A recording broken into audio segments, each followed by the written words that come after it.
කොළඹ සිට නරම්මල හරහා අක්කරේ පත්තුව දක්වා ධාවනය වූ ශ්‍රී ලංකා ගමනාගමන මණ්ඩලයට අයත් මගී ප්‍රවාහන බස් රථයක් සහ පොළොන්නරුවේ සිට ජා-ඇල ප්‍රදේශයට ගමන් කළ කුඩා ලොරි රථයක් ඊයේ අලුයම 2:30ට පමණ නරම්මල ප්‍රධාන බස් නවතුන් පොළට ආසන්නයේදී මුහුණට මුහුණ ගැටීමෙන් ලොරියේ ගමන්ගත් එකම පවුලේ තිදෙනෙකු මිය ගොස් ඇති අතර ඒ ගමන්ගත් තවත් තිදෙනෙකු තුවාල ලබා නරම්මල හා කුරුණෑගල ශික්ෂණ රෝහලට ඇතුළත් කර ඇතැයි නරම්මල පොලිසිය කියනවා.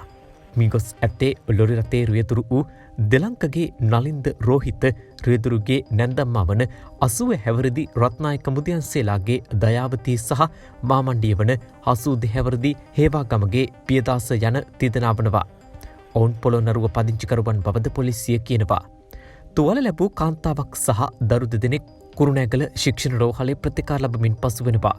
කොළඹ සිට ධාවනය වූ බස් රථය නාරම්මල ප්‍රධාන බස් නවතුන් පොලේ මගින් බසවා නැවතත් අක්කරේ පත්තුව දක්වා ගමන් කිරීමට පිටත් වූ අවස්ථාවේ කුරුණෑගල සිට නාරම්මල දෙසට ගමන් කළ ලොරි රථය බස් රථයේ ඉදිරිපස ගැටී ඇති අතර ලොරි රථයේ රියදුරට නින්ද යාම අනතුරට හේතු වූවාදැයි සොයන බවද පොලිසිය කියනවා.